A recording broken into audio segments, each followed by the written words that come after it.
como Paulo se comportou, ainda que não fosse rigorosamente um pastor, como nós hoje, preso a uma igreja, atendendo a uma igreja por 10, 20, 30 anos, ele atendeu a várias igrejas, como Paulo lidou com situações especiais em seu ministério.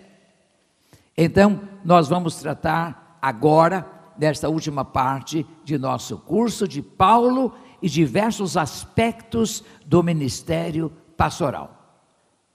É coisa bem prática, que vem ao encontro de nossa vida com pastores. Nesta palestra nós vamos considerar aspectos importantes do ministério à luz do exemplo do apóstolo Paulo, aplicando os seus ensinos, quanto possível, ao nosso ministério no século 21. Porque nós enfrentamos os mesmos problemas. Sabe que eu vou, por exemplo, falar no fim desta semana, eu vou pregar sexta, sábado e domingo em Natal, no bairro chamado Alecrim. Aí o pastor me telefonou: pastor, eu quero convocar para o sábado de manhã um encontro com pastores. Digo, pode, e pode chamar pastores batistas, pentecostais, metodistas, se quiser até pode convidar algum padre, porque os nossos problemas são semelhantes, lidar com gente. Não se escandalizem em falar em convidar padre, não. Padre tem os mesmos problemas, nós podemos ajudá-los. Então, irmãos, sem entrar na sua fé, estou dizendo em como lidar com pessoas, lidar com problemas humanos. Estarei lá, não sei que pastores vou encontrar, mas eu sei que sempre a gente pode abençoar pastores. Uma vez eu falava em New Jersey, nos Estados Unidos, em Newark, eu falava a pastores evangélicos, haviam 100 pastores, batistas, metodistas, presbiterianos, assembleianos. Eu pregava, falei sobre o relacionamento do pastor com seus líderes, como ele lidava com esses líderes. No fim da palestra, veio um pastor assembleiano falar comigo, me deu um abraço, veio chorando, disse: pastor, eu tratava os líderes da minha igreja como se eu fosse um feitor, um chefe. Eu agredia verbalmente, eu desprezava, eu não levava em conta os problemas individuais, eu exigia pontualidade, independente da mulher estar doente e ter levado ao hospital, deixava de saber, o problema é seu. Aliás, o americano é muito disso, the problem is yours, o problema é seu, não é meu. Pastor,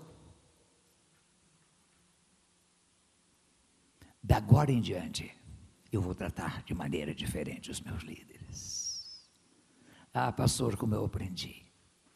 Coisa boa, né? Coisa boa quando a palavra é recebida. Há uma resposta à palavra. Então vejamos algumas situações enfrentadas por Paulo. Paulo, o pastor e a disciplina eclesiástica. Reparem este tema. Paulo preocupa-se com a pureza e integridade da igreja. Ele detecta, por informação fidedigna que lhe é trazida por irmãos que o visitam, problema na vida moral da igreja de Corinto. Um jovem estava a manter relações incestuosas com sua madrasta. 1 Coríntios 5:11. Havia pecado no seio da igreja. E os irmãos de Corinto não se davam conta disso.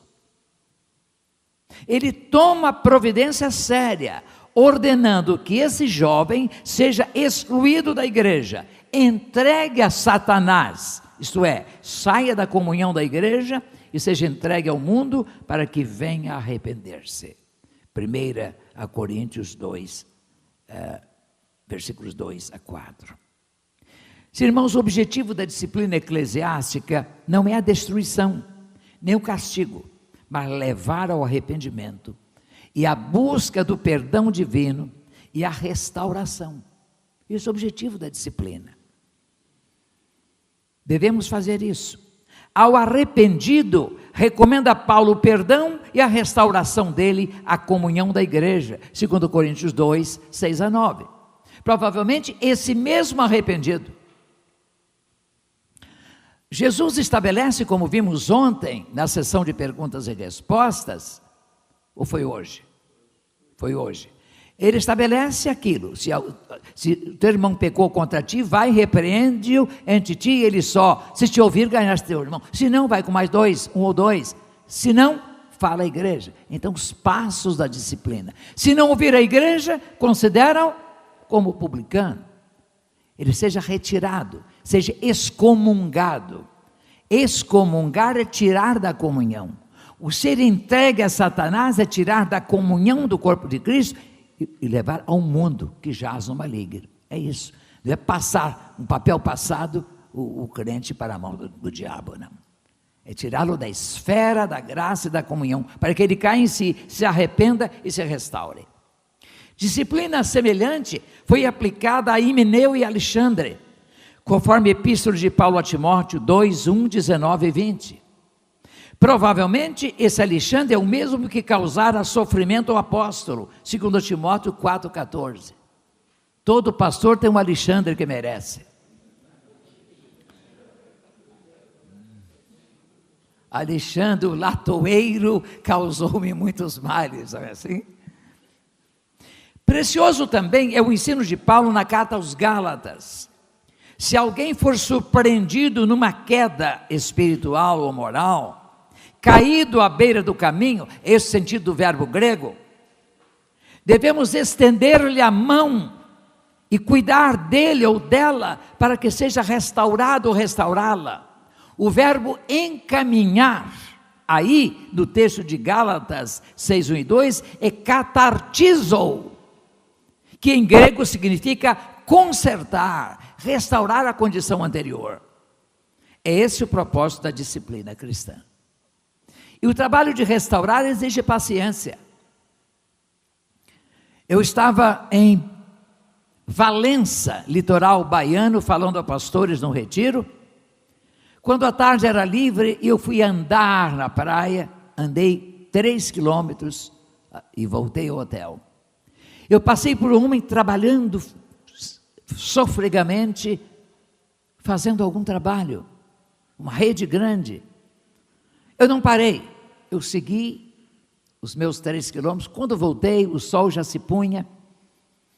Eu então perguntei a ele: desculpe, o que o senhor está fazendo? Eu estou consertando esta rede. Perguntei a ele: o que é mais difícil, consertar ou fazer uma nova? Muito mais difícil consertar. Porque para consertar você tem de rever a rede toda para encontrar os buracos. Já fazer não, você já faz certinho. Refazer uma vida, consertar uma vida, dá trabalho, exige tempo. Mas é isso que a palavra de Deus diz, o nosso irmão Paulo nos ensina. Se algum homem foi surpreendido em alguma ofensa, se cair à beira do caminho, se pecar, restaure esse irmão, com todo cuidado, conserte a vida desse irmão, olhando por você mesmo, para que não seja também tentado. Ele diz: levai as cargas uns dos outros, e assim cumprireis a lei de Cristo. Então, assim Paulo nos ensina a lidar com o pecado dos irmãos, com a disciplina cristã, a disciplina corretiva, há uma disciplina preventiva, há uma disciplina corretiva, como esta, é uma disciplina cirúrgica, que é a exclusão, que é o corte temporário do corpo da igreja, não necessariamente do corpo de Cristo, o corpo universal, porque ele, se é crente, vai se arrepender e vai voltar. Em segundo lugar, meus irmãos, Paulo, pastor, e a formação de grupos conflitantes e divisões na igreja. Vocês vão anotando aí na sua apostila alguma pergunta, por exemplo, sobre o caso de disciplina, e agora sobre outro tópico, são vários tópicos, então anotem para o momento de perguntas e respostas. Reparem esse segundo caso. Muito trabalhoso foi o ministério de Paulo em Corinto, mas ele não esmoreceu diante das dificuldades. Um dos problemas com que lidou foi o de formação de grupos, de certa maneira hostis, em torno de líderes humanos. Parte dos irmãos agregou-se a Paulo, ou apegou-se a Paulo. Outra parte a Apolo. Outra parte, não é? Se dizia de Cristo, ou de Pedro. Ao agir em função desse problema, Paulo dá-nos algumas lições importantes. Em primeiro lugar, temos de lembrar, formadores e incentivadores de facções, que Jesus Cristo não está dividido. Nós temos de dizer aos sectários, aos cismáticos, aos que formam grupos, que a igreja é corpo, e os membros não lutam uns contra os outros. Portanto, não é razoável a formação de grupos, muito menos em relação a líderes. Uns se dizendo de um, outros de outro líder, e outros de Cristo. Mas isso é tão comum na igreja. Um pastor, enquanto está trabalhando, está no ministério, o povo vê nele os seus defeitos. Quando ele sai, ele vira um santo. Aí, ele se torna o melhor pastor. O que chega é que leva pancada e passa a ser criticado. Uma coisa interessante. Um pastor lá no estado do Rio de Janeiro, ele disse que uma vez ele viu um grupinho conversando, eram 5 diáconos. Ele se aproximou, muito alegre, ele, muito comunicativo. Eu digo, irmãos, estão conversando? Sim, estamos conversando sobre que pastor foi o melhor pastor que passou pela igreja. E quem foram? Aí um disse, fulano, Beltrano, Cicrano, foi Israel Pinheiro, foi tal. O nome dele não aparece.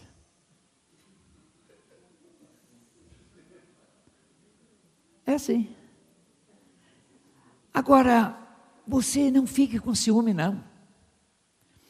Quando você assumir um pastorado, e o antigo pastor de 10, 20, 30 anos sair, você procura honrar a memória e o ministério desse obreiro.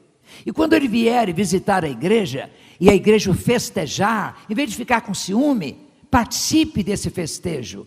Porque, e olha assim, eu sou ele amanhã. Então, se o povo é bondoso e faz assim com ele, vai fazer comigo. Então, não fique com inveja, com ciúme. Isso é imaturidade espiritual, isso é meninice espiritual.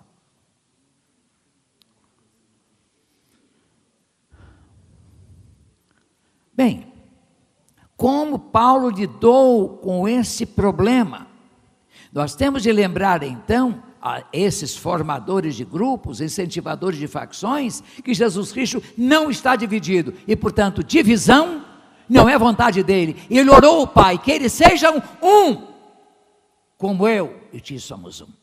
Portanto, o Senhor quer unidade, integridade, comunhão na igreja, não divisão. Segundo, nós temos de lembrar a esses que formam grupos, que foi Jesus quem morreu para a salvação de todos. Nenhum dos mestres em torno dos quais se juntam e a que juram lealdade foi o Redentor. Jesus e só Ele deve constituir o ponto de encontro e o segredo da unidade e integridade do povo de Deus. Não é você, não há de haver culto à personalidade. Não é você a pessoa mais importante da igreja, é Jesus. Eu gosto de assemelhar a igreja a uma orquestra. Se Paulo vivesse hoje, usaria essa metáfora para falar da igreja. Cada um de nós é um instrumento ou tem um instrumento. E formamos uma orquestra. E temos a partitura, que é a palavra de Deus. E cada um vai tocar o seu instrumento. E dessa orquestra, quem é o maestro? Quem é o maestro dessa orquestra? Estou aguardando a resposta. É o pastor, é o Espírito Santo, é Jesus Cristo. Mas quem é o pastor? É o primeiro violino. Vocês sabem que o primeiro violino é que afina a orquestra. É interessante a gente chegar para assistir a um concerto, todos os instrumentos tocam ao mesmo tempo, uns sons desencontrados, parece uma bagunça. Como é que vai ser esse concerto? Mas aí o primeiro violino vai soltando o tom, mostrando o seu tom aos demais instrumentos vão afinando. Quando a orquestra está afinadinha, o primeiro violino faz um aceno para o maestro, ele sobe ao pódio e começa a reger. O pastor vai dizer assim a Jesus: Senhor, a tua orquestra está afinada, pode tocar, vamos encher de sons e abençoar o mundo. Sim, meus irmãos, o pastor é primeiro violino, ele não vai causar divisão nessa orquestra, ele quer unidade da orquestra e comunhão de todos os instrumentos. Os líderes em torno dos quais se ajuntam não são adversários, mas se completam ou complementam. Um planta, outro rega, mas Deus é quem dá o crescimento. Os líderes são cooperadores de Deus e a igreja é lavoura de Deus. Interessante que Paulo, ao lidar com os grupos em Corinto, ele pergunta o seguinte, retoricamente: que sou eu? Quem é apóstolo? Apenas diáconos, servos pelos quais vocês creram. Ele usa a palavra diáconos. Somos apenas servos, um planta, outro rega. Nós cooperamos um com o outro. Quem dá o crescimento é o Senhor, o dono da lavoura.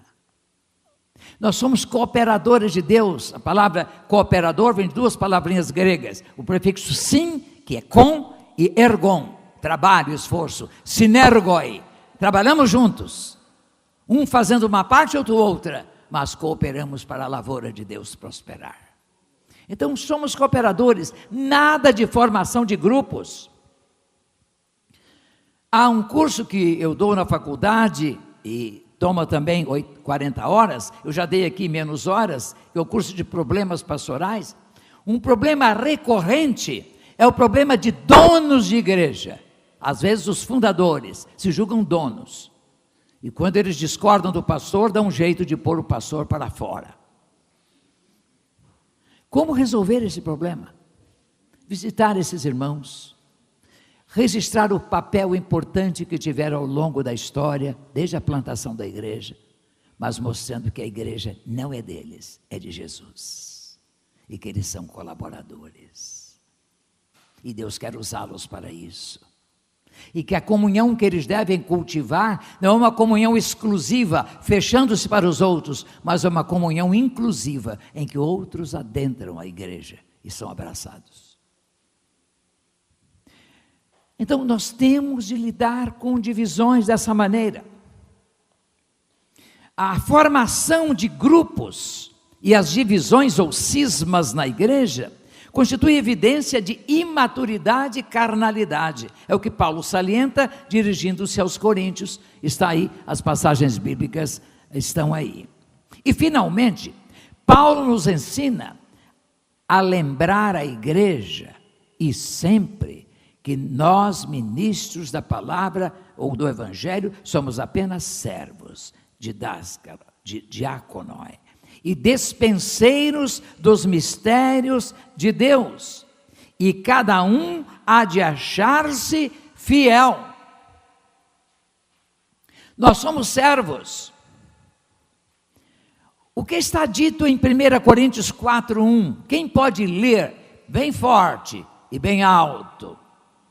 1 Coríntios 4:1, logo depois que Paulo discorre sobre a questão de grupos da igreja de Corinto. Quem achou? Pode ler.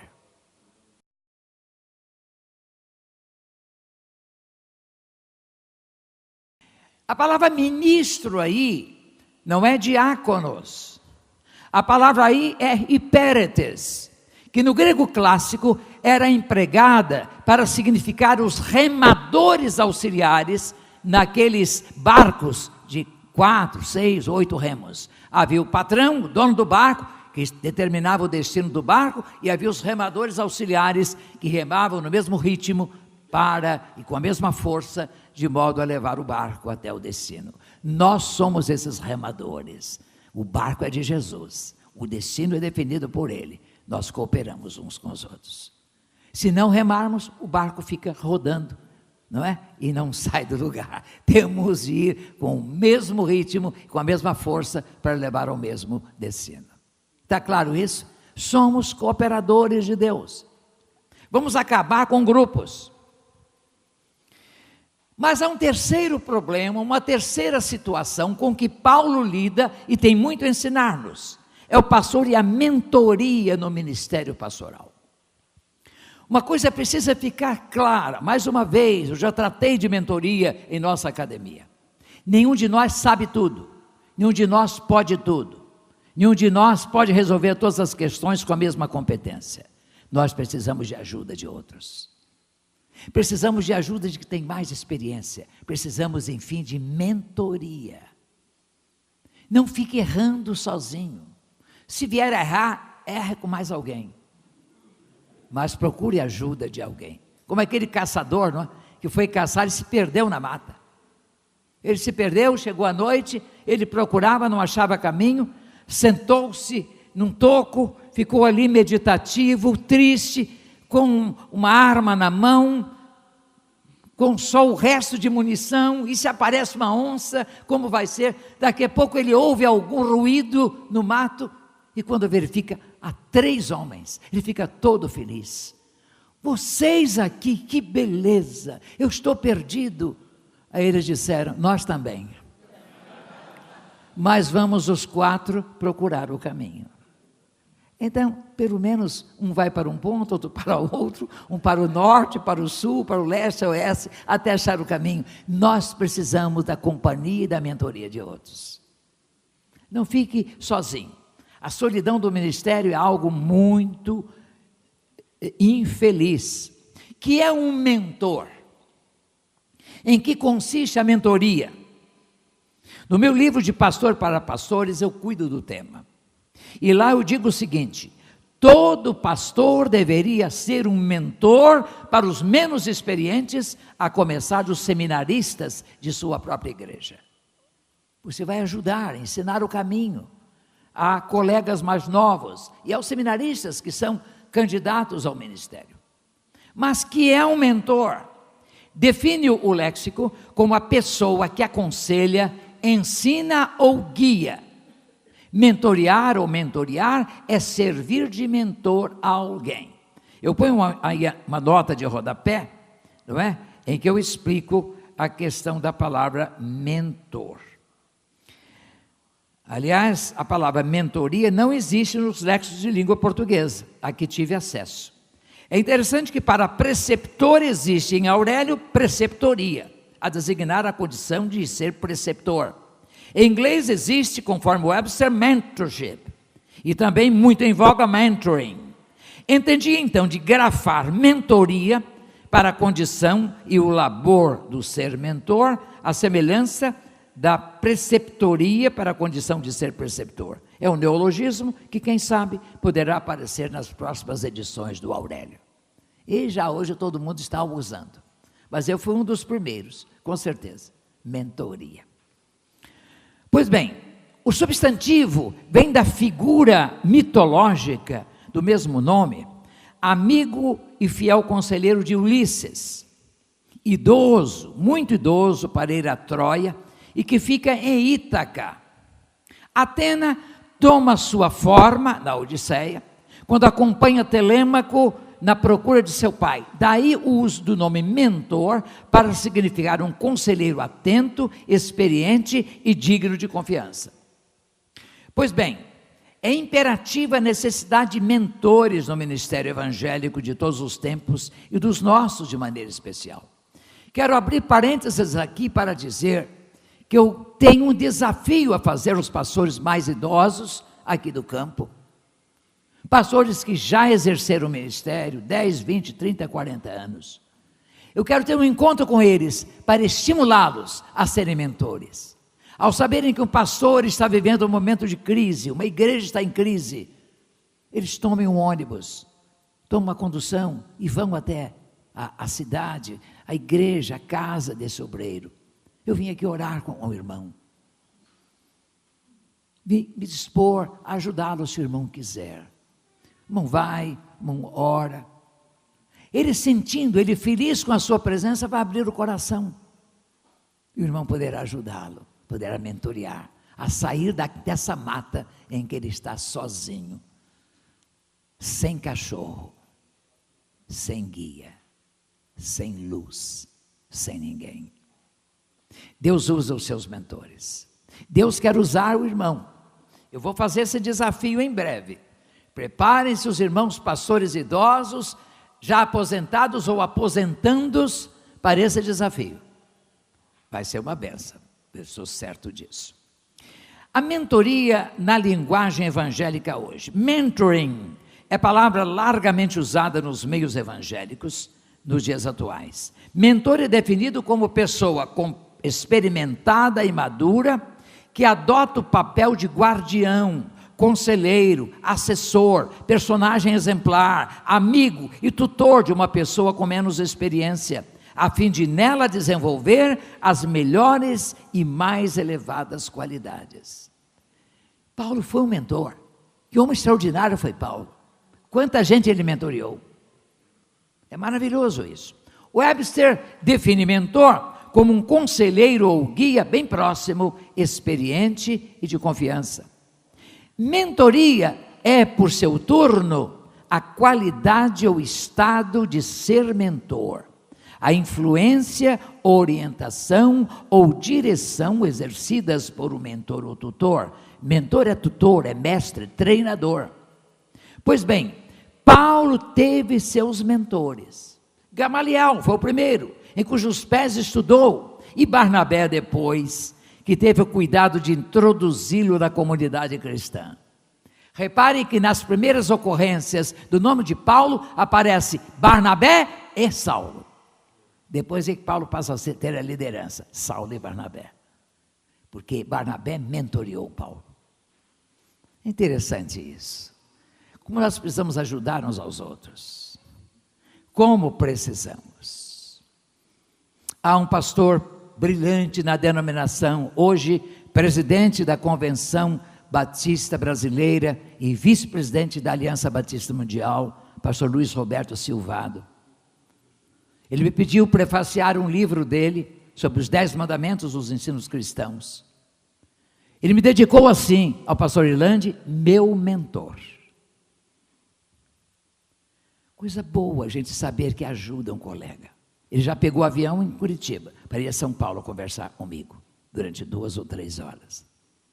Como é bom poder ajudar alguém. Eu gosto de ajudar, gosto mesmo. Parece que Deus renova minhas forças para eu poder ajudar os colegas. Paulo teve mentores.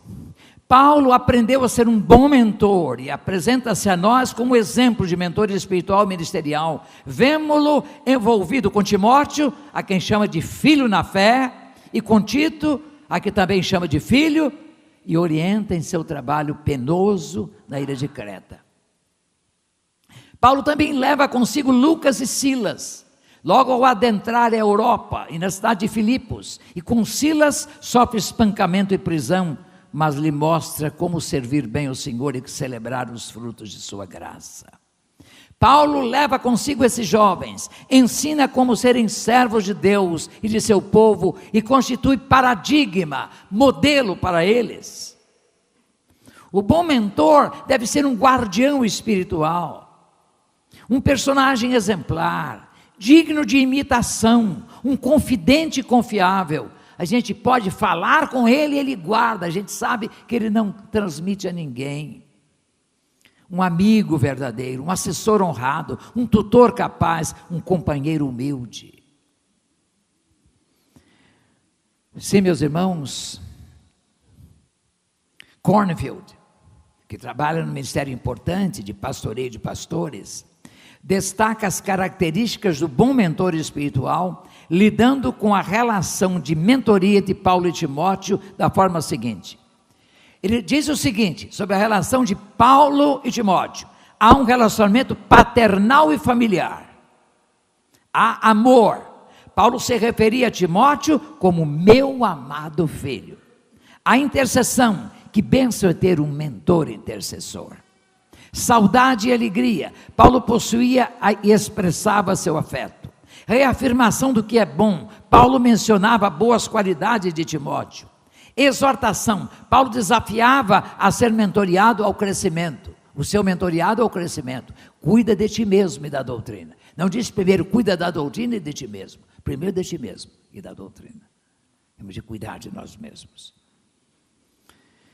Ele desafia, portanto, ao crescimento. Ministração, o poder e a graça de Deus fluíam de Paulo para Timóteo. Era uma transmissão de vida, discernimento das necessidades do mentoreado, desejo de manter o mentoreado junto a si. Exemplo, Paulo ensinou a Timóteo como ensinar e viver. O que de mim recebeste, confio a homens fiéis que sejam dignos e capazes de transmitir a outros. Havia reafirmação do chamado do mentoreado, o compartilhamento de dificuldades. Discipulado, diz Cornfield o seguinte: o estilo de ensino de Paulo, ao contrário do professor, não se baseia em conteúdo e em programas, mas no que flui do coração de um pai para um filho espiritual. Assim que deve ser a mentoria. Orientação do mentoreado do pensamento estratégico. É mister formar mais obreiros e prepará-los para o ministério eficaz. Nunca as igrejas por onde andei, nem o Meyer, nem a primeira igreja de São Paulo, nem as igrejas que eu pastoreei interinamente, cuidando da sucessão pastoral, nenhuma igreja me proibiu de ensinar no seminário. Porque as igrejas sabiam que um trabalho estratégico, formar novos obreiros, mentorear, capacitar novos obreiros. Orientação, então, investir na mentoria pastoral, investir em vidas e pessoas que darão continuidade à obra de Deus no mundo, certamente é programa de Deus para o crescimento de sua igreja. Há poucos dias esteve em São Paulo, vindo da Suíça, um missionário de missões mundiais, pastor Ricardo Aracaque. Ele foi meu aluno de pregação no mundo contemporâneo, de excelência e integridade na faculdade. Ele gosta muito de mim e eu dele, eu oro por ele toda semana.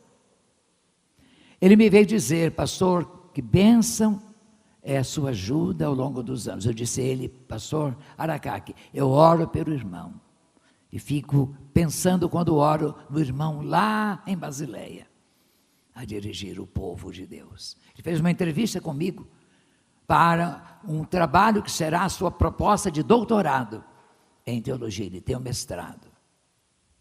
Como é bom ver um discípulo como aquele, um mentoreado como aquele, a servir com integridade ao Senhor. É bom demais. Você se alegra como na vitória de um filho. É isso que a gente sente.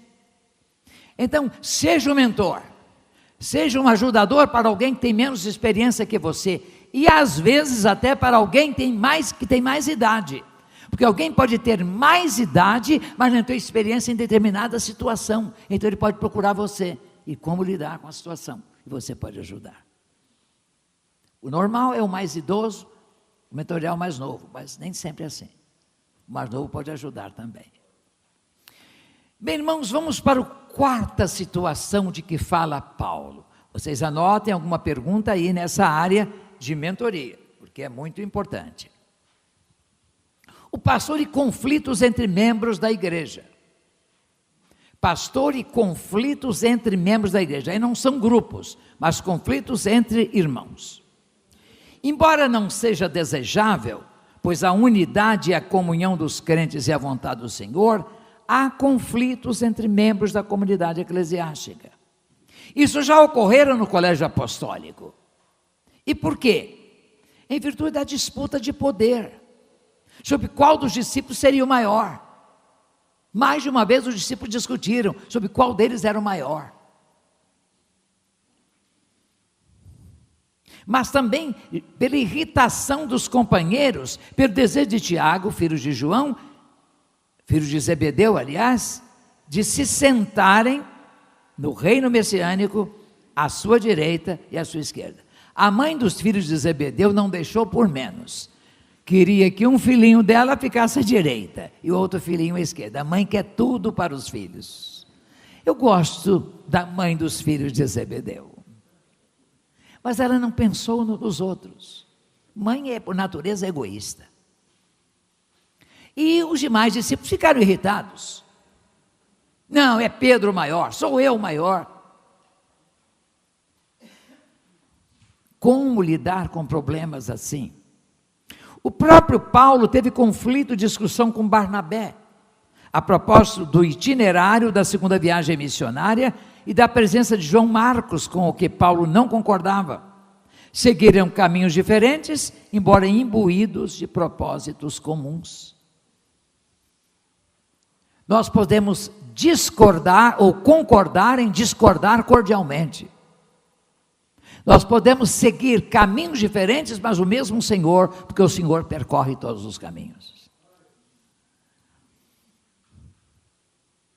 Na igreja de Corinto, havia conflito entre os crentes, e estes, em vez de resolverem suas pendências na própria comunidade, levavam suas questões a tribunais mundanos. Como acontece hoje, há crentes com demandas na justiça. De primeira instância, às vezes levam para a segunda instância, uma vergonha, irmãos brigando, digladiando-se.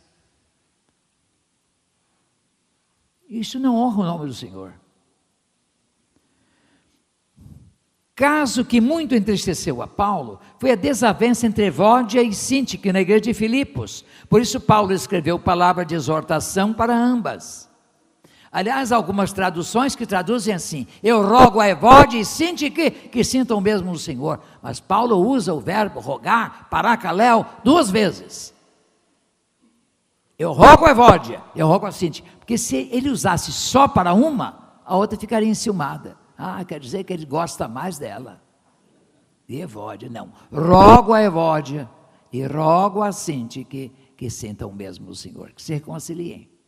Paulo promove a reconciliação e a paz. E pela ajuda de um companheiro, talvez o próprio pastor da igreja, eu falei hoje sobre Cízigo ou Zizico, para assistir essas irmãs cujo estranhamento prejudicava a comunhão da igreja. Eu tenho uma série de mensagens, já preguei tanto no Meier, no Rio de Janeiro, como na Igreja Batista da Liberdade. Coisas de crente. E um dos temas de que trato é briga de crente. Briga de crente. Eu começo dizendo assim: crente não devia brigar, mas briga. E toda briga parece que começa do mesmo jeito, mas a maneira como termina a briga é que faz a diferença. A briga de incrédulo termina em ofensa verbal, em às vezes ofensa física, até em morte. Mas a Bíblia de crente, de verdadeiro crente, termina do mesmo jeito: arrependimento e perdão. É assim que a Bíblia de crente, verdadeiro, termina. Louvado seja Deus. Se você tiver de brigar, brigue como crente. É melhor não brigar, mas se brigar, brigue como crente. Arrependa-se, perdoe, reconstrua relacionamentos.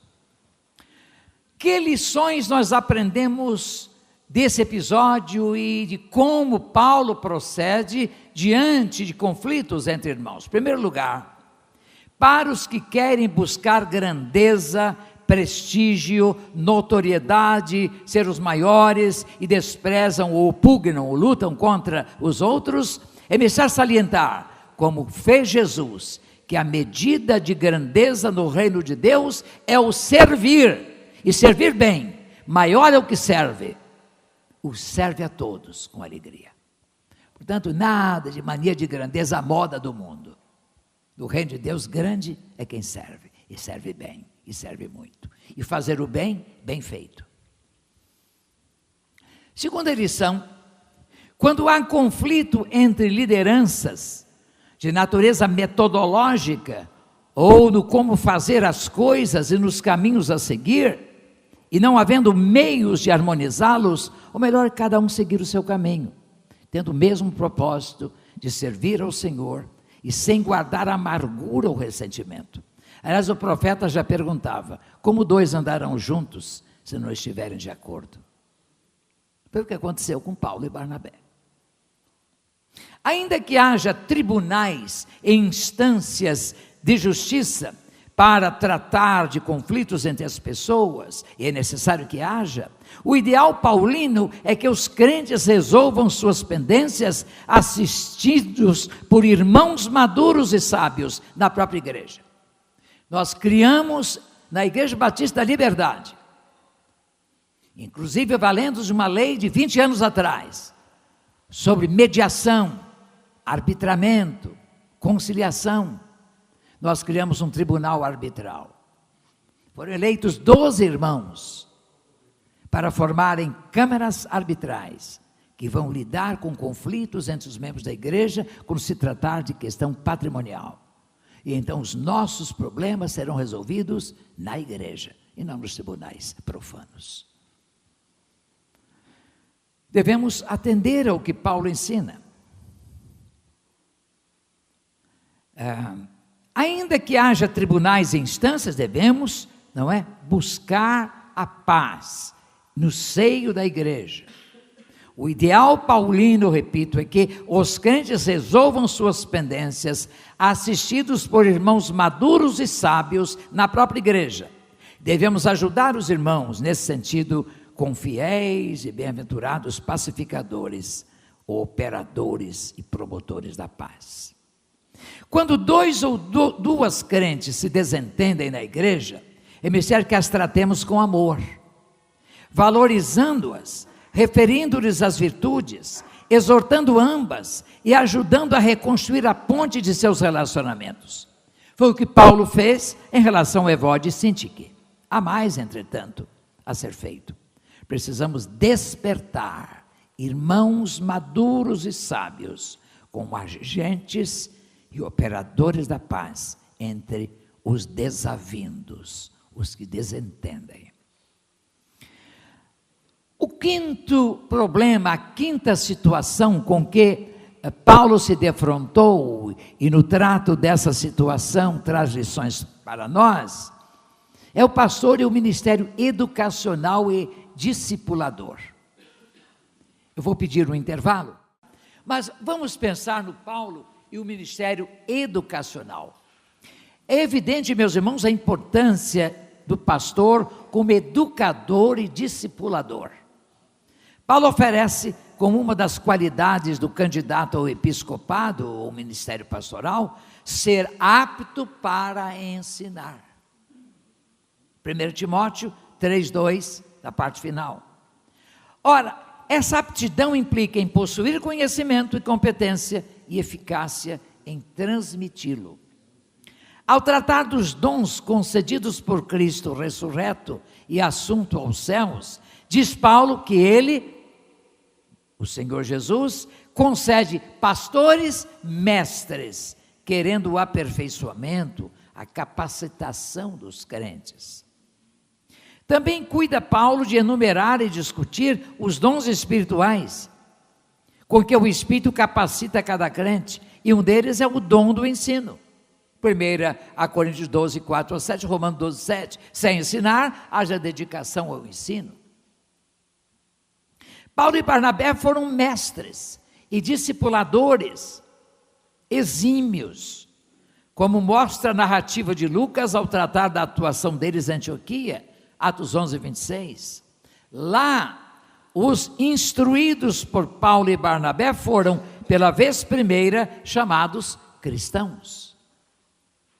Paulo dá exemplo de mestre competente e dedicado em diversos lugares percorridos em suas viagens missionárias. Admirável, entretanto, é sua preocupação de mestre na cidade de Bereia.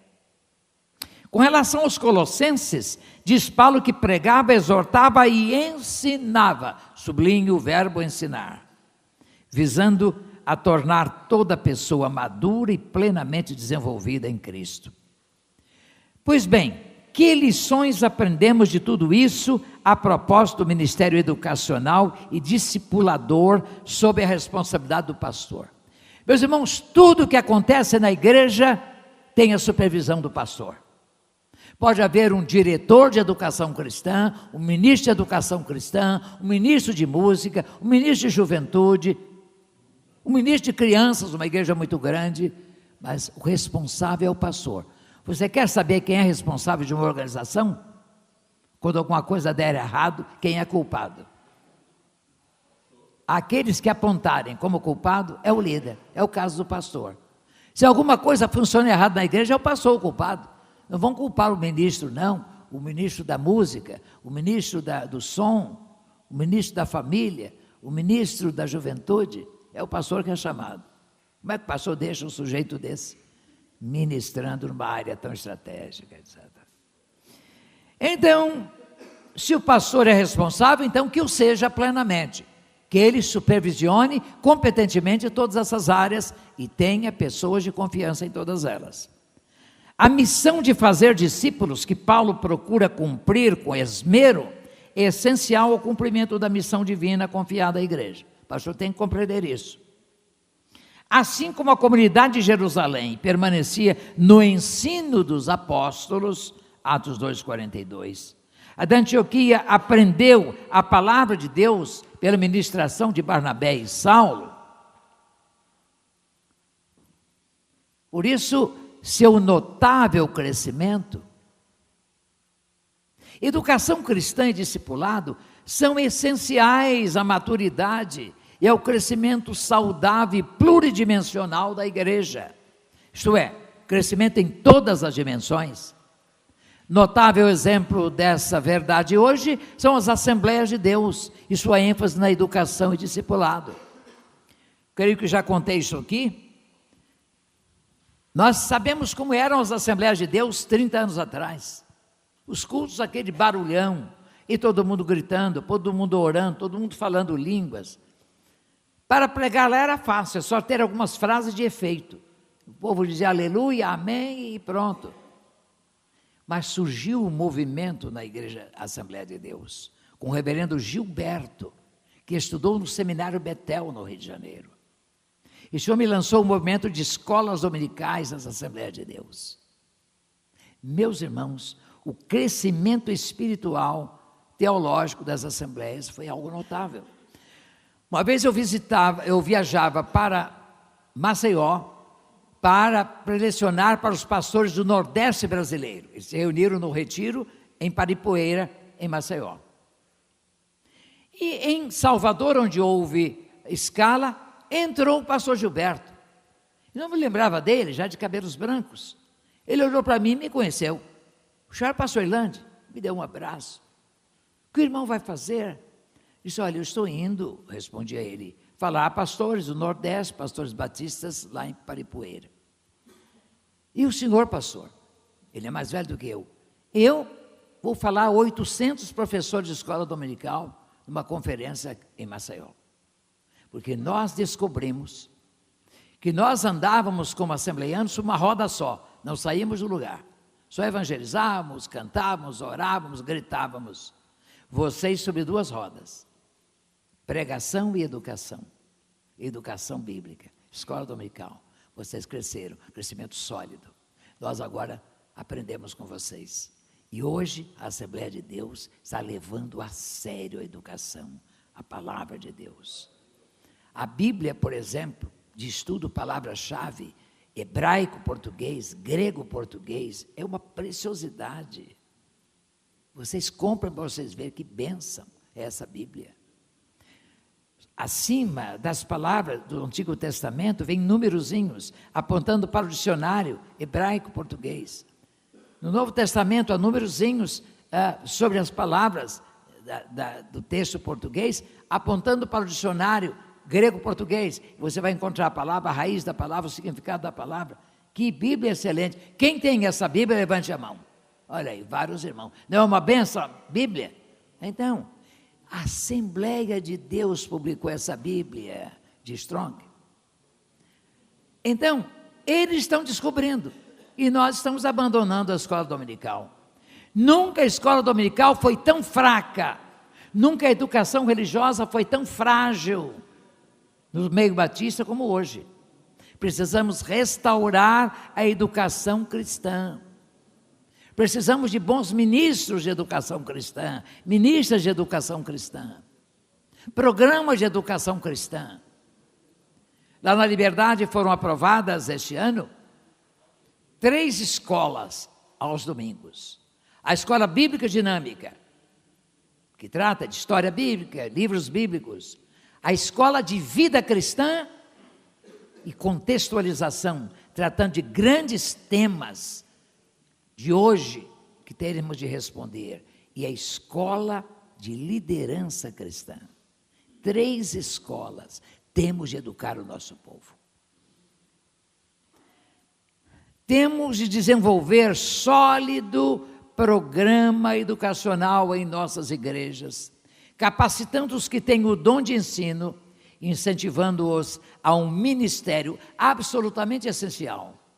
Paulo pensou nisso, com certeza, quando fez a recomendação de 2 Timóteo 2,2, o que de mim ouviste, entre muitas testemunhas, confio a homens fiéis, que sejam capazes de transmitir a outros. Mas vamos ficar por aqui. Mas ainda o pastor e a formação de liderança. Meus irmãos, Paulo dá-nos exemplo de que vale a pena investir na formação de novos líderes.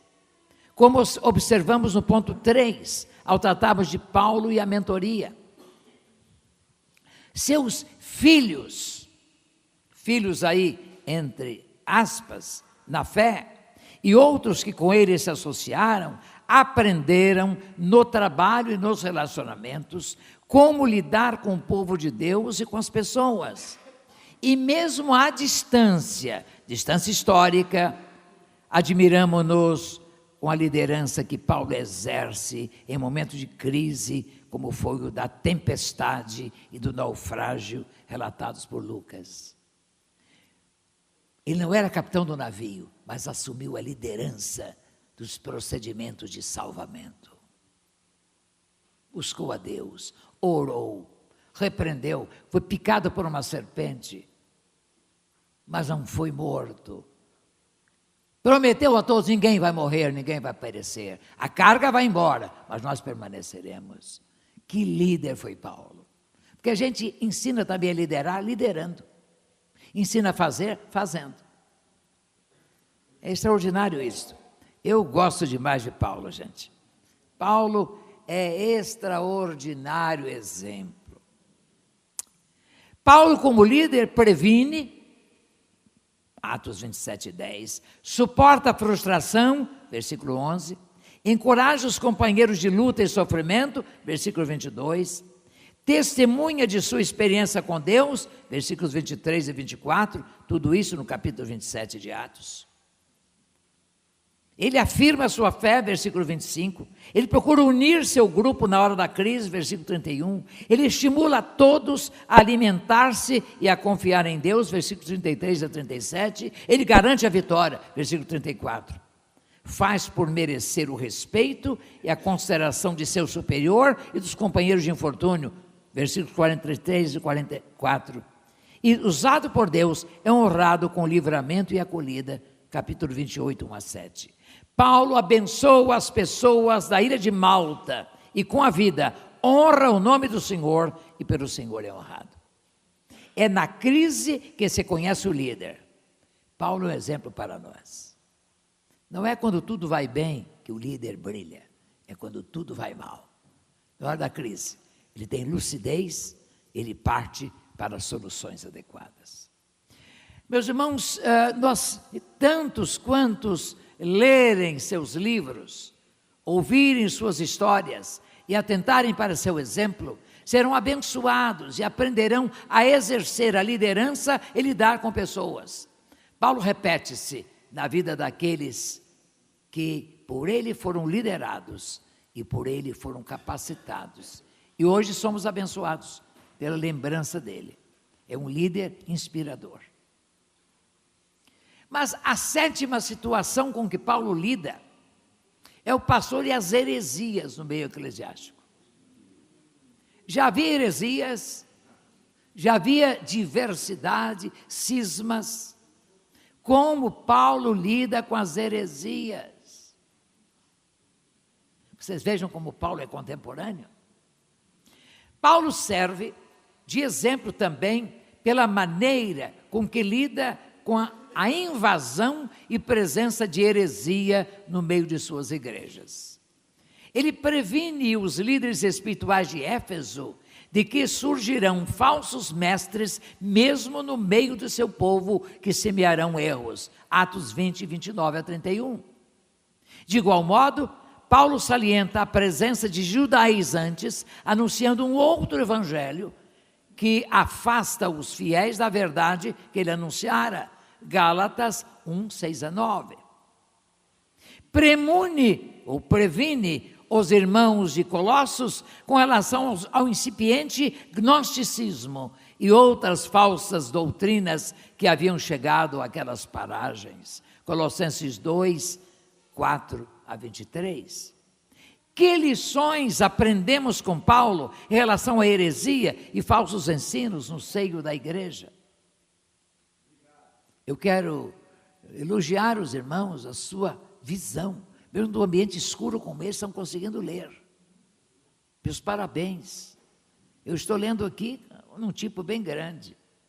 Por isso estou lendo razoavelmente bem. Que lições nós aprendemos com Paulo em relação à heresia? Primeira lição: o erro sempre existirá, plantado pelo inimigo, isto é, sempre haverá o joio, coisa que parece com trigo, sempre aparecerá o erro parecido com a verdade, semeada pelo inimigo no meio do trigo, como preveniu Jesus na parábola do semeador. Então estejamos certos disso. O que nós precisamos de ensinar aos membros da igreja é distinguir bem o trigo, pelo tamanho, pela forma, talvez pelo cheiro até, para não misturar verdade e erro. Segundo, o erro sempre existirá, plantado pelo inimigo. É preciso prevenir o povo de Deus quanto à aproximação e abordagem das heresias, como fez Paulo, advertindo a liderança de Éfeso. Surgirão hereges. Você não precisa xingar nenhum herege. Paulo não xinga. Paulo não cita o nome de ninguém, de nenhum herege. Ele prega a verdade. Ele acende a luz da verdade. E os crentes iluminados rejeitam o erro.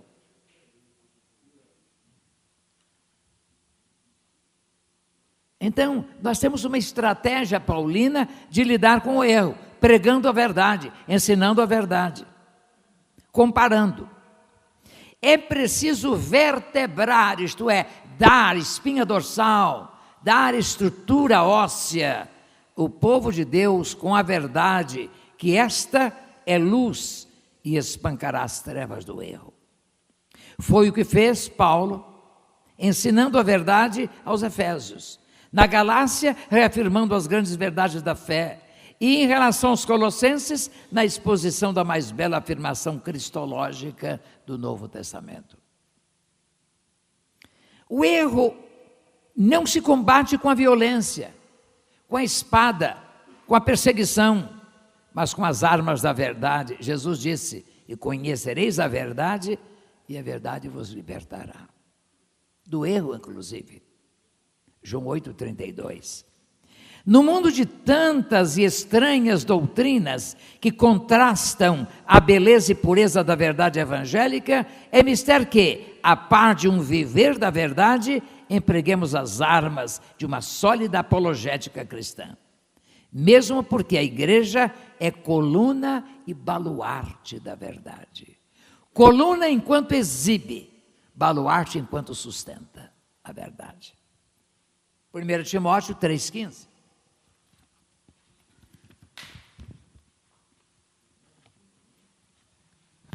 Mais ainda,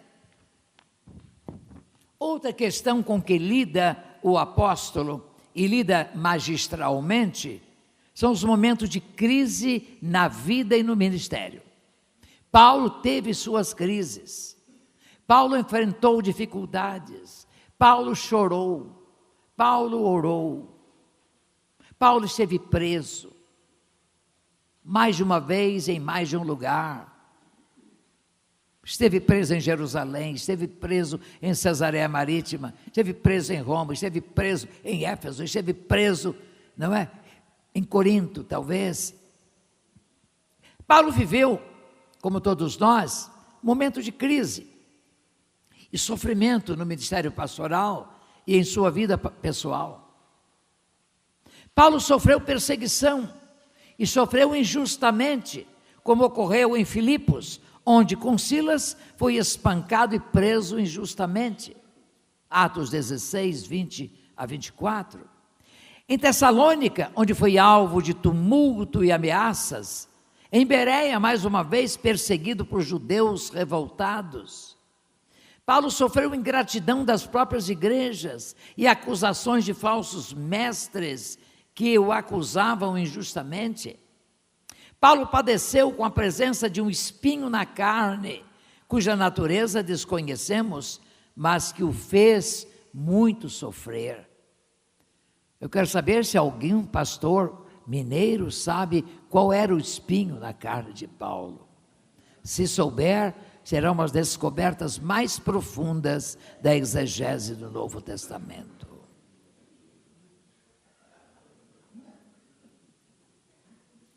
Uma vez um seminarista, numa classe de seminário, respondeu, quando o professor perguntou, algum de vocês sabe? Ele pôs na cabeça e disse, professor, eu sabia, mas esqueci. Aí o professor disse, olha, a ciência do Novo Testamento acaba de perder uma grande descoberta com seu esquecimento. É lamentável. Meus irmãos, o pastor e as suas crises. Paulo padeceu com a presença desse espinho, e é bom que não saibamos qual tenha sido ele, porque na verdade cada um de nós tem o seu espinho e sabe onde dói, e esse espinho torna cada um de nós dependente de Deus, e a receber a sua graça, porque diz ele, o meu poder se aperfeiçoa na fraqueza. Mas em 2 Coríntios, Paulo descreve situações difíceis pelas quais passou, mas nunca esmoreceu.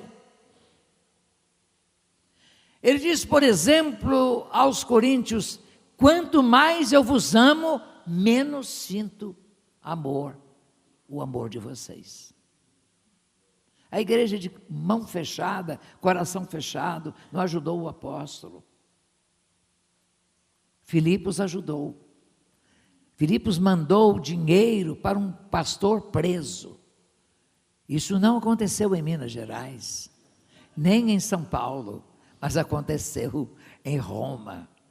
E o portador levou o poupu da oferta para Paulo, comprar as coisas dele, ter dias agradáveis, mesmo preso. O que aprendemos com Paulo em relação às aflições? O que aprendemos com ele, e ele aprendeu com Cristo, é que no mundo nós temos aflições, mas com Cristo temos paz e somos vencedores. Nós somos vencedores. Ninguém desanime.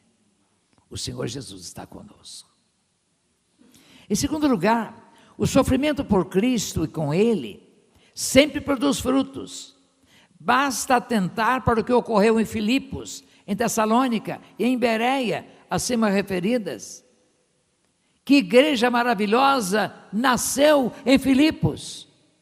Nasceu das dores de parto, do sofrimento de Paulo e Silas, do presídio daquela cidade. Em diversos momentos da vida, o Senhor, aí é Senhor com S grande, por favor, podem corrigir, pode responder não às nossas orações. Mas quando isso ocorre, a graça supre nossas fraquezas e o poder do Senhor manifesta-se em nós.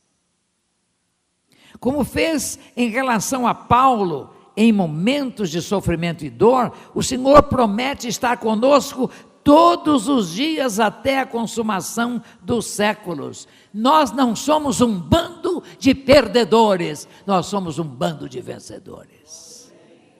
Nada de derrotismo, nada de desânimo, nada de choramingar, porque o Senhor está conosco e nós somos vencedores. Temos que enfrentar assim as provações. Essa história de dizer que o ministério é um vale de lágrimas, mentira. No ministério a gente chora, mas a gente se alegra muito mais do que chora, porque o Senhor está conosco. Louvado seja Deus. Eu sou um pastor alegre, um pastor feliz. Eu não gosto de ver pastor choramingando. Eu não posso choramingar se sei que Jesus está comigo. Ele enxuga as minhas lágrimas e fortalece o meu coração. Mas eu quero tratar, em penúltimo lugar, do pastor e o perigo e tentação de aceitar ser endeusado. Esse é um problema sério no ministério. Há pastor que tem um desejo enorme de ser tratado como semideus, como um super-homem. Todo pastor, mesmo de pequeninas igrejas, corre o risco de ser endeusado, havido como o melhor do mundo e um super-homem. Já ouvi tanta coisa. Muitos caem nessa tentação, especialmente os de igrejas grandes e importantes, ou que foram alvo de uma bênção especial de Deus. Paulo e Barnabé tiveram experiência marcante a esse respeito. Estavam em Listra, região da Licaônia, onde lhes permitiu o Senhor o milagre da cura de um homem aleijado dos pés, que Lucas narra a propósito desse momento. A multidão que isso vira, levantou-se e gritava em língua licaônica: fizeram-se os deuses semelhantes aos homens, e desceram até nós. Que festa! E chamavam Júpiter a Barnabé e Mercúrio a Paulo, porque este era o que falava. E o sacerdote de Júpiter, cujo templo estava em frente da cidade, trazendo para a entrada da porta touros e grinaldas, queria com a multidão sacrificar-lhes. Que coisa! Que espetáculo! Eu fico pensando em alguns líderes de hoje, eles aceitariam essa festa. Esses homens se converteram. Esses homens reconhecem que nós somos os caras. Nós somos de Deus. A reação de Barnabé e Paulo foi imediata. Rasgaram os seus vestidos. Nunca Deus nenhum rasgou a roupa. E saltaram para o meio da multidão, clamando, dizendo: varões, por que fazeis essas coisas? Nós também somos homens como vós, sujeitos às mesmas paixões, e vos anunciamos que vos convertais dessas vaidades ao Deus vivo, que fez a terra e o mar e tudo que há neles. Isso é pastor. Isso é gente que ama Jesus, que não quer semideus. Eu soube de um pastor em certa parte do país, cujas mãos são beijadas, e cujos pés são beijados, e ele aceita. Não, Paulo não aceitou, Barnabé também não. Enquanto os gentios queriam adorá-los como a divindades, Paulo e Barnabé, que os impediu de fazer isso, foram apedrejados pelos judeus. Passaram de adoradores para apedrejadores. O homem é assim, volúvel. Cuidado com os aplausos humanos. Cuidado quando disserem que você é o melhor. Eu costumo dizer que não é pecado ouvir elogios. O pecado é acreditar.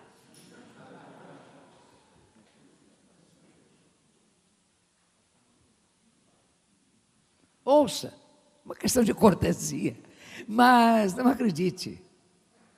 Não acredite. Ou aponte para o céu, dê glória ao Senhor. Eu sou apenas instrumento, sou um violino, Ele é o violinista. Meus irmãos, notemos a conduta dos apóstolos e aprendamos as lições que nos ministram. Primeiro, jamais devemos aceitar a adoração dos homens. Declaremos com humildade e verdade: somos homens como vós. Eu digo numa reflexão sobre ser pastor, que ser pastor não é ser nem semideus, nem super-homem, mas homem de verdade e da verdade. Isso é que é ser pastor. Jamais devemos aceitar a adoração de homens, nem o culto à personalidade. Diante da pretendida adoração dos homens, confessemos nossa condição de pecadores e remidos pela graça de Deus. Somos apenas remidos. Diante da tentação de sermos adorados pelos homens e aplaudidos como semideuses ou pequenos deuses, afirmemos nossa condição de instrumentos de Deus e que tudo o que fazemos, mesmo as maiores proezas, constituem obras de Deus em nós. Costumo dizer, aliás, eu já falei isso a vocês, no recital de violino e ao cabo dele, não aplaudimos o instrumento, mas o violinista.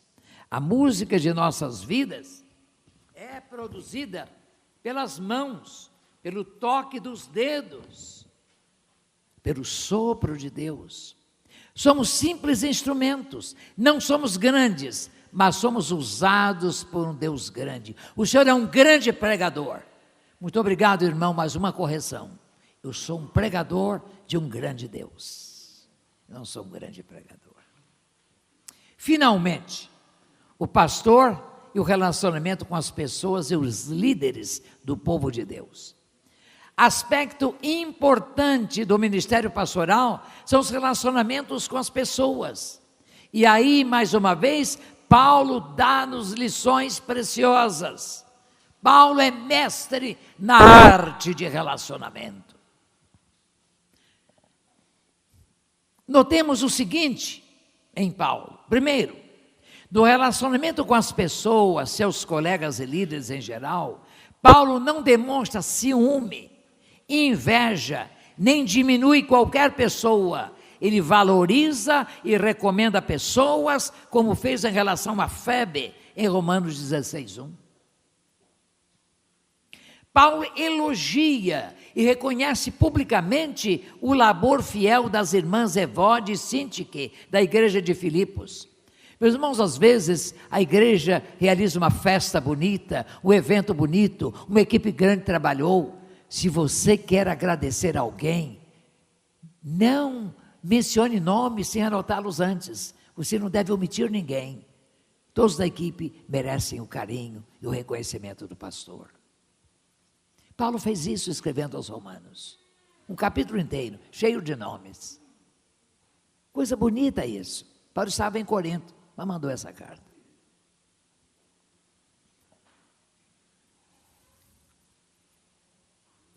Paulo expressa alegria e gratidão às igrejas de Roma e de Filipos, por sua fidelidade e testemunho que alcança o mundo. Não elogio ninguém, porque o meu elogio vai diminuir o galardão divino. Coisa nenhuma. Eu não devo buscar elogio. O crente não deve buscar elogio, mas uma palavra de elogio agrada o coração, anima e estimula o crente a fazer mais e melhor.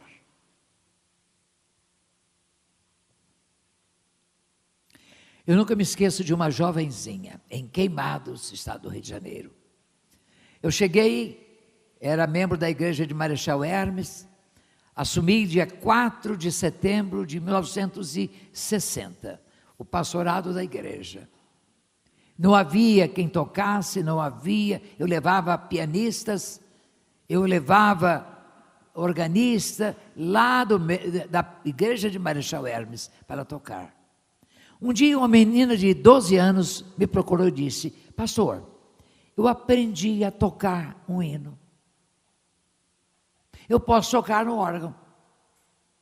É mesmo? Qual é o hino? Hino tal. Aí eu disse, toque. E ela tocou no órgão da igreja. Eu disse, ótimo, vamos fazer o seguinte, quarta-feira você vai tocar este hino, no começo do culto e no fim do culto. Ela tocou toda feliz. Eu disse, olha, irmã Eunice, foi muito bem. Agora a irmã prepara um segundo hino. Aí na próxima quarta-feira, a irmã toca o antigo no começo e o novo no meio e no fim. E ela foi aprendendo a tocar. Quarto hino em que ela aprendeu, eu reuni a diretoria da igreja e disse, irmãos, essa menina merece um investimento.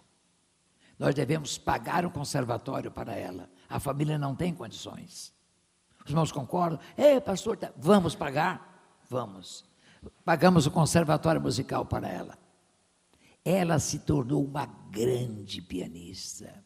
Ela se tornou uma grande regente, que foi regente do coro da Memorial de Brasília até. Hoje ela é pianista, já idosa, ela tem 3 anos ou 4, não, 5 anos menos que eu. Não, tem mais, ela tinha 13 anos, eu tinha 26, não, 13 anos menos. Ela deve ter 70 anos. Mas eu fui pregar na igreja do Recreio, no Recreio dos Bandeirantes, lá no Rio de Janeiro. Ela tocou um prelúdio, um espetáculo. E eu pensando, meu Deus, aquela menina em que eu investi, que eu estimulei.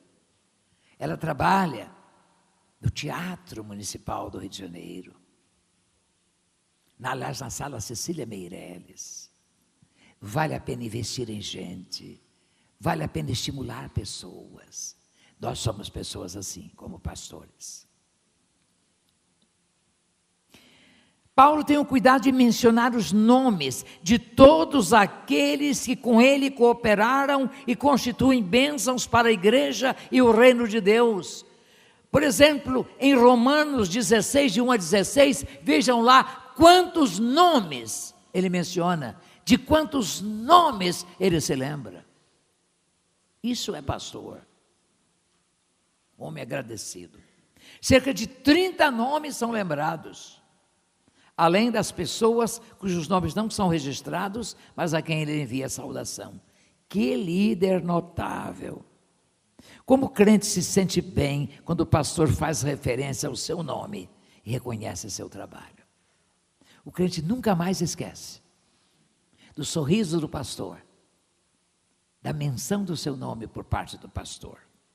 Aprendamos essas preciosas lições de Paulo e seu ministério pastoral. Eu concluo dizendo que o sumo pastor renove nossas forças, fortaleça nossas mãos e encha de amor o nosso coração, para que exerçamos um ministério que em tudo lhe agrade e glorifique seu nome. A semelhança de Paulo.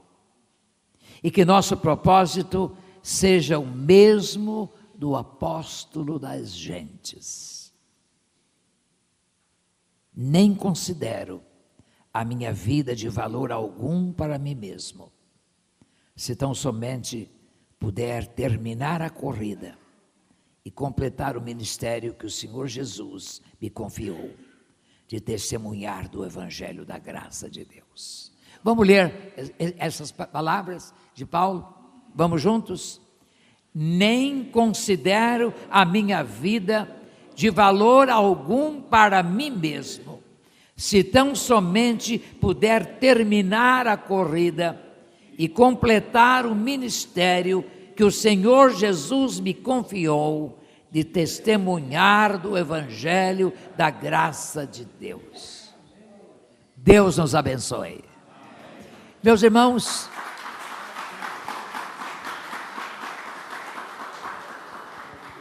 lembrem que estão aplaudindo o violino. Eu sou apenas instrumento de Deus.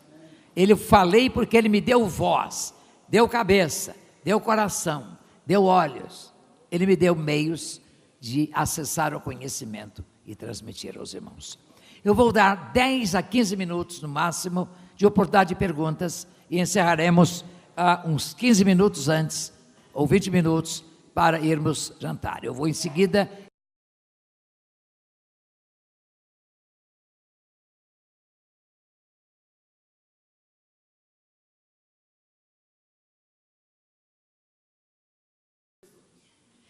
Vejam só, irmãos, a disciplina é praticada pela igreja, não é pelo pastor. O pastor me excluiu, o pastor me, digamos, afastou de cargo. Não é o pastor que disciplina. A disciplina é da igreja. É o que Paulo exemplifica dizendo à igreja de Corinto. Ele apenas se associa à igreja para que pratique a disciplina. Quando deve haver a disciplina cirúrgica? Quando o crente insiste no pecado, apesar da advertência de uma comissão, da igreja, ele insiste no pecado e vive em discordância dos ensinos de Jesus. Então a igreja pode. Agora, deve haver visita de uma comissão, deve haver relatório dessa visita, deve haver a manifestação dele, que ele não pretende voltar, que ele continua naquela prática, deve haver esse relatório para que a igreja tome a decisão. Porque de acordo com o Código Civil em vigor, um crente excluído, sem essa providência, pode mover uma ação contra a igreja de reintegração de posse. Então, muito cuidado com seguir todos esses trâmites para a prática da disciplina. Ok? Com relação a situações, por exemplo, não participar de sociedades secretas. Quando nós preparamos o perfil do pastor que vamos escolher, um dos itens é que não faça parte de sociedades secretas, especialmente pensando na maçonaria. Não é que o maçom seja mau, mas há procedimentos na maçonaria que são estranhas à fé cristã, à prática cristã, a começar pelo ato de iniciação. Quando o candidato, com a calça dobrada até o joelho, vai dizer que está em trevas e quer luz. Eu não posso admitir que alguém que tem Jesus, que é a luz do mundo, diga que está em trevas. E além de outros ritos e outras coisas. Eu valorizo a maçonaria, que em vários momentos foi nossa co-beligerante, como na elaboração da primeira Constituição da República, quando se celebrou a separação de igreja e Estado. Cristãos, evangélicos e maçons trabalhamos juntos pela separação de igreja e Estado. Entretanto, ser co-beligerante é uma coisa, ser aliado é outra coisa. Nós não recomendamos que o crente seja maçom, muito menos o pastor. Mas o pastor é livre, se não viver uma vida moralmente contrária ao evangelho, não vamos excluí-lo por causa da maçonaria. Vamos sugerir que ele se afaste. Só que ele fica adormecido. A maçonaria não considera excluído, mas adormecido. Que fique adormecido até a volta do Senhor. É o meu conselho. Outra pergunta, não quero ficar na maçonaria. Eu nunca, não, pode continuar sim, lógico. Lógico que pode. Lógico que pode. É apenas desaconselhável, é isso.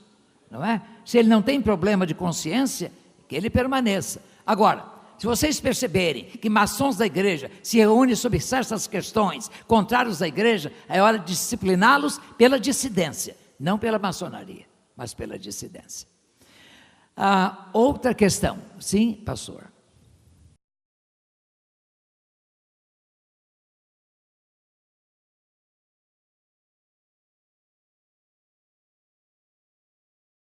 A questão não é só teológica, mas jurídica. Creio que os nossos estatutos precisam ser reformados para incluir artigos, por exemplo, que definam o que é casamento, de acordo com a Bíblia. Casamento como a união de um homem e uma mulher, de acordo com a palavra de Deus. O estatuto deve dizer que o crente admitido como membro deve aceitar a Bíblia como única regra de fé e prática e observar o estatuto da igreja de que ele tem conhecimento. Ora, se isso houver, a definição de casamento, a afirmação de que ele aceita o estatuto e aceita a Bíblia, a igreja pode se negar a celebrar o casamento se ele se descobrir, pastor, eu sou noivo de um rapaz, e quero casar na igreja. Então, mas o irmão sabe que a Bíblia diz que casamento é um homem e uma mulher. E o estatuto também diz, o irmão diz que aceita ambos. Então, não é obrigado a fazer. Nenhuma lei vai obrigar. Se o estatuto disser e se ele aceitar. As entidades podem, as organizações sociais, a associação, a igreja se torna, de acordo com o código, uma associação. Não é mais uma igreja, é uma associação. Nós somos associados. Então, se o associado aceitou as condições bíblicas, ele tem que responder por isso. Não tem de pleitear nada. O pastor e a igreja têm liberdade de cumprir o que a Bíblia diz e que o estatuto estabelece. Diga.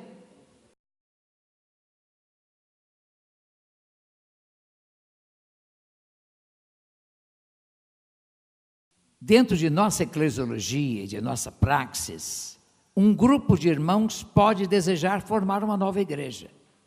E a igreja mãe tem que reconhecer isso, a liberdade cristã de associação. O grupo pode pedir à igreja para sair, para organizar uma igreja. É bom que haja diálogo, um diálogo construtivo, que seja escolhido um bom líder para esse grupo, de modo a que ele venha se tornar uma nova igreja. Uma igreja nossa, uma igreja batista. E temos na história batista muitas igrejas que nasceram desse jeito.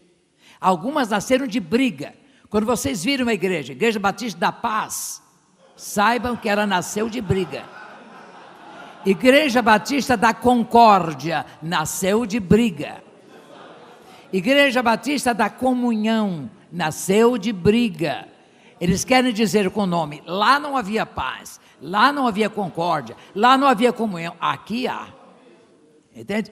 Então, é a história da denominação. Agora, uma constatação que eu faço, com tristeza,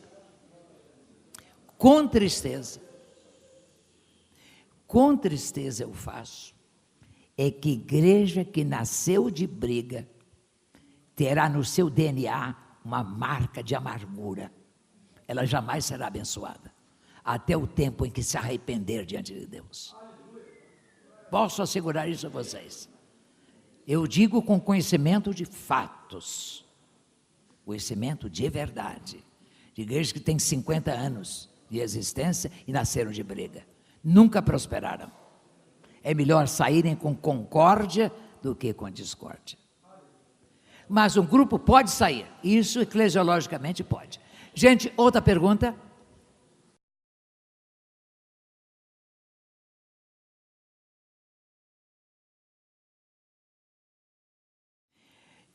Na verdade, a questão da relação de mentoria depende muito da amizade e da confiança. Confiança recíproca.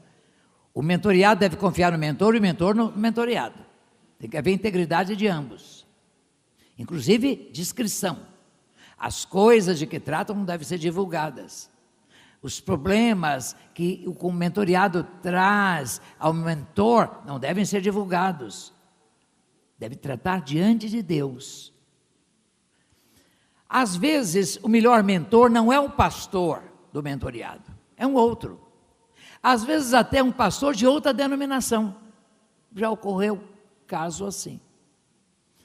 Lá na faculdade, quando eu dava curso regular, ensinava eclesiologia, ensinava pragmática eclesiástica, eu dizia aos alunos, procurem a mentoria, o aconselhamento de seus pastores, que tenham encontros periódicos, semanalmente, ou quinzenalmente, ou mensalmente, procurem. Eles voltavam dias depois, pastor, eu procurei o pastor disse que não tem tempo. Não tem tempo para se reunir comigo. Um pastor que não tem tempo de fazer a coisa mais importante. É tão importante que Jesus passou 3 anos só fazendo isso, mentoreando aqueles 12. É tão importante que Jesus se dedicou a esse ministério. Então, nós precisamos, como pastores, de abrir os olhos para isso. Não é ficar no computador mandando mensagens, e há pastores que hoje são pastores virtuais. Mandam mensagens, consolação, tudo por computador ou pelo WhatsApp. Eu acho que esses pastores deviam receber o cheque virtual no fim do mês. Porque pastor virtual deve ter salário virtual. Vou sugerir isso aos diáconos de suas igrejas. Como estou em Minas, vou mandar uma correspondência a todos os diáconos. Seu pastor visita, seu pastor aconselha, ou só trabalha no computador? Só trabalha no computador. Então, diga ao tesoureiro para fazer uma cópia, xerocopiar o cheque e mandar para ele online o salário dele mensalmente. Não é uma boa ideia? Meus irmãos, ministério é contato face a face. Ministério é estar junto. Ministério é estar lá. Seja mentor. Se um jovem ou um irmão já adulto, já avançado em anos, mas estiver estudando, quiser a sua mentoria, seu aconselhamento, dê tempo, reserve meia hora para conversar com ele uma vez por semana, mesmo que seja em horário estranho, não é? 6 da manhã, 10 da noite, escolha um tempo, esteja com ele. Você está investindo em gente, você está investindo em obreiro do Senhor, você está contribuindo para o crescimento do reino. Então, seja mentor, mas aceite ser mentoreado, seja humilde, você não sabe tudo. Vocês conhecem a história da menina mineira que foi a uma festa no Rio de Janeiro, uma festa de casamento, muito importante, eu já contei essa história. Ela foi numa casa luxuosa no Rio de Janeiro, na Zona Sul, mas eles foram viajar na sexta e no sábado ela viu o mar pela primeira vez. Ela entrou no mar com roupinha e tudo, com vestidinho e tudo, molhou os pés, molhou as mãos, passou água no rosto, ficou encantada com o mar. Só que aquele marzinho da Urca, aquela praiazinha calma, que é do Rio de Janeiro sabe o que é a Urca. À noite foram para a festa, ela muito bem produzida, muito bem vestida, os pais, etc. Lá havia um almirante de esquadra, que é o mais alto posto da Marinha, todo condecorado, uniforme de gala. Ela, embora sendo do interior, muito despachadinha, como se dizia no meu tempo, na minha infância. Ela olhou para ele e disse: moço, o senhor conhece o mar?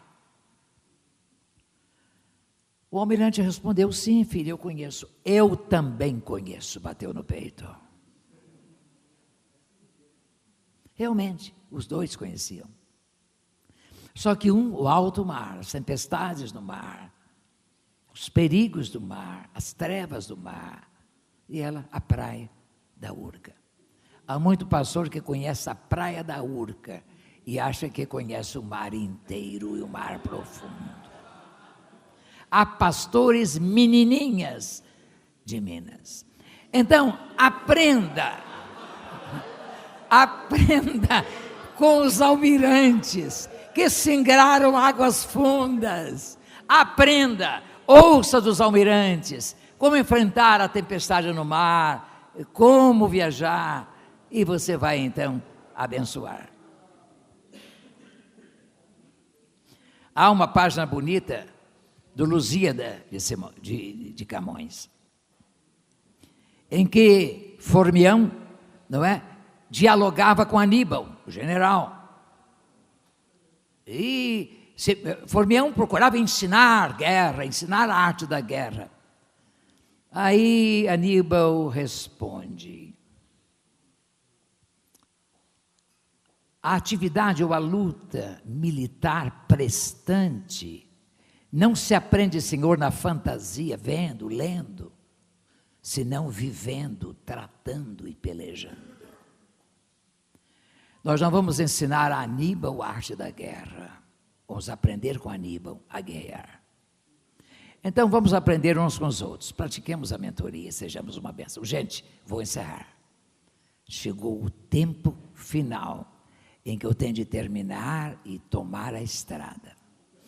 Eu quero agradecer, prezada irmã, agradecer a liderança Batista Mineira, agradecer o carinho e a simpatia dos colegas. Eu me sinto tão acolhido aqui, que eu me sinto um mineiro. Para vocês terem uma ideia, eu estou aqui com uma camisa Batista de Minas. Eu ganhei essa camisa, era grande demais, levei uma costureira, ela diminuiu e eu estou usando hoje, porque eu vesti a camisa de Minas Gerais. Eu quero abençoar vocês, estar com vocês, servir a Deus com vocês.